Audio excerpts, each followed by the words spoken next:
I gave him 8 years of my life, supported his dreams when he had nothing, loved him through every struggle. Then he met a woman with money and left me like I was trash. But when she disappeared, he came crawling back. What happened next? Nobody saw coming. If you've ever loved someone who didn't see your worth until it was too late, this story is for you. Hit subscribe and ring that bell, because what I'm about to share will either heal you or break you. Either way, you need to hear this. Let me take you back to where it all started. My name is Diane, and I'm about to tell you the most painful truth I've ever lived through. This isn't just a story about a man who left me. This is about how I lost myself, trying to build someone else, and how I had to break completely before I could become whole again. I met Kevin in college. I was 22, studying education, working part-time at a campus bookstore just to make ends meet. He was this confident guy in my sociology class, always talking about big dreams and bigger plans. He wanted to work in marketing, build campaigns that would change how people saw the world. When he talked, you believed him. I believed him. Our first date was at a free concert on campus. We sat on the grass, shared a bag of chips, and talked until the stars came out. He told me about growing up with a single mom who worked 3 jobs. I told him about my grandmother raising me after my parents passed. We were both survivors, both fighters, both dreaming of something better. When he kissed me that night, I felt like I'd found my person, my forever. Those first few years were beautiful, in the way that struggle can be beautiful when you're facing it together. We graduated and moved into a tiny apartment that barely fit a bed and a couch. Kevin started applying for marketing jobs, hundreds of them, rejection after rejection. I watched this confident man I fell in love with start to doubt himself. There were nights he'd just sit on our couch, staring at his laptop, looking defeated. But I never doubted him. Not once. I got my teaching job at an elementary school, and it didn't pay much, but it was steady. When Kevin couldn't make rent, I covered it. When he needed a suit for interviews, I picked up extra tutoring sessions after school. I'd come home exhausted, my voice hoarse from teaching all day, and I'd still sit with him, helping him rewrite his resume for the 100th time, telling him that someone would see what I saw in him. My mama used to call me during those years. She'd say, "Baby, I'm proud of you for standing by your man, but make sure he sees you while you're building him up." I'd laugh it off. Tell her Kevin appreciated everything I did. Tell her we were a team. Looking back now, I wonder if she knew something I was too in love to see. Kevin finally got his break. A mid-level marketing firm hired him, and suddenly we could breathe. We started talking about the future, for real. Wedding plans, nothing fancy, just our families and close friends. Maybe a little house one day, kids. I'd catch him looking at me sometimes with this softness in his eyes, and he'd say, "I'm gonna make all this up to you, Diane. Everything you did for me." I'd kiss him and tell him we were already living our dream. But then everything changed. Kevin got promoted, then promoted again. His salary went from comfortable to impressive. In less than 2 years, he started attending networking events, corporate galas, fancy dinners with clients. He'd come home in expensive suits I didn't recognize, smelling like cologne that cost more than our monthly groceries. At first, I was so proud. This was what we worked for, right? This was the life we built together. Except somewhere along the way, it stopped being we and started being him. Kevin began working late, always late. Our Sunday morning routine of cooking breakfast together disappeared. He was tired, he said, stressed, needed to focus on his career. I understood, or at least I tried to. But there was this distance growing between us that I couldn't name. When I'd reach for his hand, he'd hold it, but it felt different. Like he was there but not really there. Then came the company gala. Kevin had been talking about it for weeks. It was a big deal. All the executives and major clients would be there. I bought a new dress, got my hair done, felt beautiful for the first time in months. I was excited to be by his side, to celebrate how far we'd come.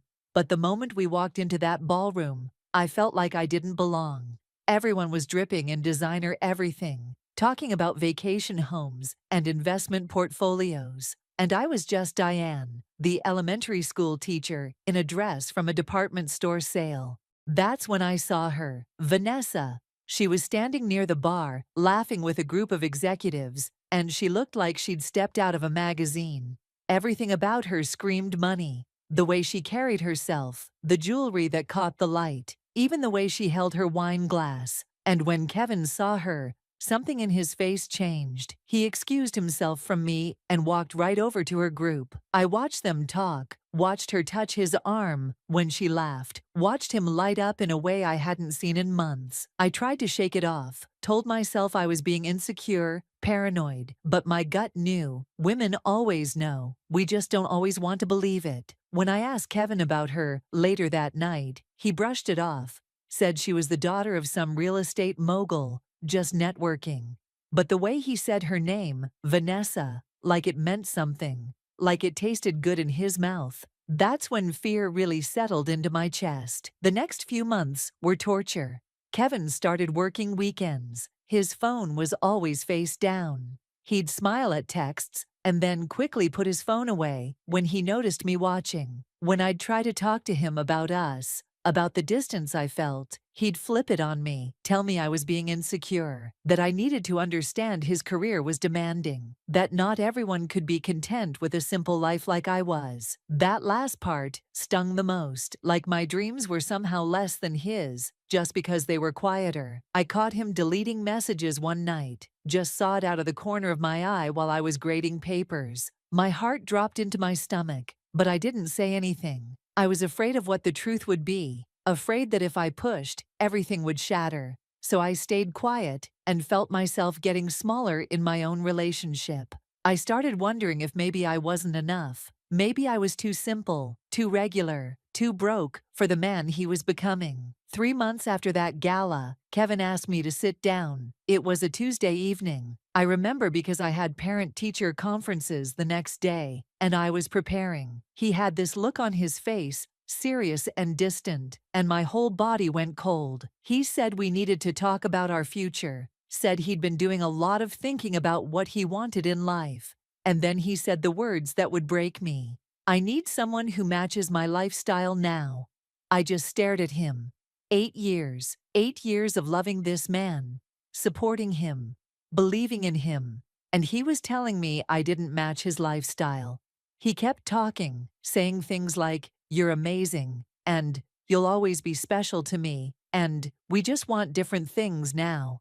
It sounded like a script, like something corporate and rehearsed. I wanted to scream. I wanted to ask him if he remembered who paid his rent when he had nothing, if he remembered who held him when he cried about failing. But I couldn't speak. I just sat there while my heart shattered into a million pieces. He told me to take my time moving out, like he was doing me some kind of favor. I packed my things that same night, while he was conveniently at work. I packed 8 years of memories into boxes and trash bags. The photos of us, the little notes he used to leave me, the coffee mug that said, "World's Best Girlfriend," that he got me on our anniversary. I left my key on the kitchen counter, right next to a note that just said, "I hope you find what you're looking for." I didn't even cry until I got to my friend's apartment. Then I fell apart. Within 2 weeks, Kevin and Vanessa were official on social media. 2 weeks. I saw photos of them at restaurants I'd never heard of, smiling like they'd been together for years. My friends tried to hide it from me, but I looked anyway. I tortured myself, watching him live this glamorous life with her. Private jets, luxury hotels, parties with people who looked like they'd never struggled a day in their lives. And Vanessa, she was perfect for him. At least on the surface, she matched his new lifestyle in every way I never could. 6 months after he destroyed me, Kevin posted their engagement photos. The ring looked like it cost more than I'd make in 2 years of teaching. The caption was something about finding his forever, his partner, his equal. I stared at that post for hours, wondering how someone could rewrite history so easily, wondering if he ever thought about me at all. My phone blew up with friends asking if I was okay. I lied and said I was happy for him. But the truth was, I wanted to disappear. I started therapy because I couldn't function anymore. I'd cry during my lunch breaks at school. My students would ask me why I looked sad. I couldn't eat, couldn't sleep, couldn't understand how someone I gave everything to could just move on like I never mattered. My therapist kept asking me why I was mourning someone who clearly didn't deserve me. I didn't have an answer. Love doesn't make sense like that. You can't just turn it off because someone hurt you. Slowly, painfully, I started to heal. I threw myself into my work, into my kids at school. I reconnected with parts of myself I'd lost while trying to be everything Kevin needed. I started saying no to people who drained my energy, started doing things just because they made me happy. I wasn't over him, not by a long shot, but I was learning to be okay without him, learning that my worth wasn't tied to whether someone chose me or not. Then, 4 months after Kevin's engagement, my friend called me in a panic. She told me to turn on the news. And there it was. Vanessa had disappeared, just gone. 3 weeks before their wedding, she vanished without a trace, left the mansion they were buying. Her phone disconnected, no note, nothing. The news was calling it a missing person case, but something about it felt off. The truth came out slowly, then all at once. Vanessa wasn't who she said she was. The real estate mogul father, exaggerated wealth, facing bankruptcy, the family connections, mostly fake or greatly embellished. And Vanessa herself, she'd done this before. The police found 2 other men in different states, same pattern. Get engaged to successful men, gain access to their finances and business connections, then disappear. She was a con artist, and Kevin had fallen for every bit of it. The business deals Kevin thought were legitimate because of her family's connections. They cost him money and reputation. The promotion he got that he attributed to her father's influence. It was being investigated for fraud. Kevin's company put him on leave. The mansion they were buying. He'd put down a huge deposit from his savings, and it was gone. His social media, that used to be full of their perfect life, deleted. Everything he'd built, everything he'd traded me for, it was all crumbling. His mother called me crying. She told me Kevin was devastated, that he'd lost everything, that he was sorry for how he treated me. I listened to her sob and apologize on his behalf, and I felt this strange mix of vindication and sadness. Part of me wanted to feel satisfied that karma had caught up with him, but mostly I just felt sad. Sad that he'd thrown away something real for something shiny and fake. Sad that he had to learn this lesson the hardest way possible. I didn't reach out to him.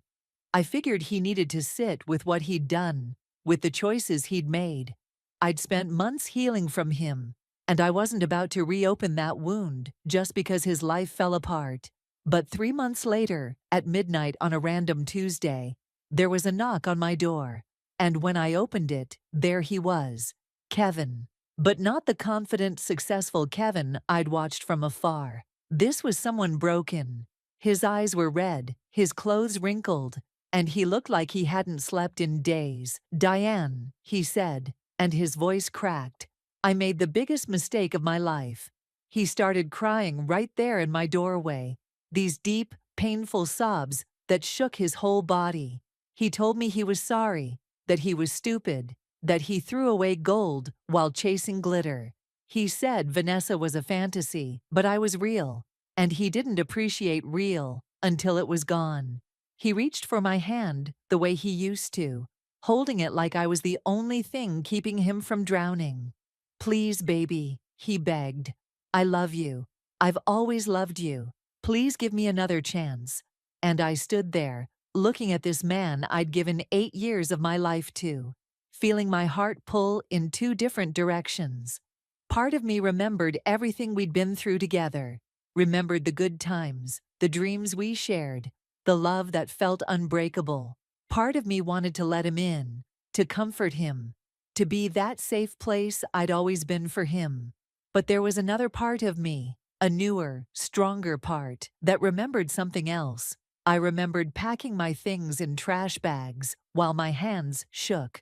Remembered seeing their engagement photos and feeling like I'd been erased.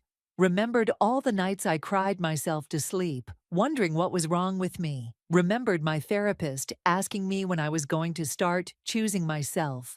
And I realized something standing there in my doorway. I didn't want him back, not because I was trying to punish him, not because I was being petty or cruel, but because in the time he'd been gone, I'd found something I didn't even know I'd lost. I found myself, and she was too precious to sacrifice again. Kevin, I said softly, pulling my hand away from his. I forgive you. His face lit up with hope, but I kept talking. Not for you, but for me. I forgive you so I can let this go completely, but I can't go back. I can't unlive what I learned without you. When you left, I fell apart. But then I put myself back together, and the woman I became, she's stronger than the girl who loved you. She knows her worth. She doesn't wait for someone to see her value. She knows it already. Tears were streaming down my face now, but my voice was steady. I hope you heal from this, Kevin. I really do. I hope you learn to see people for who they are, not what they can do for you. But I'm no longer your home to return to. That door closed the day you walked out on 8 years, like it meant nothing. He stood there, broken and crying, and I felt my heart break all over again. Not for us, but for what we could have been if he'd just appreciated what he had. I told him goodbye, closed the door, and listened to him cry on the other side. I cried too, sitting with my back against that door, mourning not the man he became, but the love we used to have. But even through the tears, I felt something else. Peace, freedom, strength. That was 2 years ago. I'm engaged now to someone who saw my worth from day one. Someone who treats my simple dreams like they're the most important thing in the world. Someone who brags about dating a teacher instead of treating it like it's not enough. Kevin, I heard through mutual friends that he's still trying to rebuild his life, still looking for something he can't name. And honestly, I hope he finds it. I hope he finds peace and learns to value real love when he sees it. But sometimes, the saddest endings are the ones where everybody loses, but everybody learns. I learned that you can't make someone see your value if they're blinded by what they think they deserve. I learned that supporting someone doesn't mean losing yourself in the process. And I learned that the greatest love story I'll ever be part of is the one where I learned to love myself enough to walk away from anyone who doesn't see me. If this story touched your heart, if you felt any part of it in your own life, hit that like button and subscribe to this channel. Drop a comment and tell me, would you have taken him back? Would you have made the same choice I did? Share this video with someone who needs to hear it, someone who's struggling to see their own worth. Thank you for listening to my truth. Until next time, remember that you are enough, exactly as you are. Never forget that.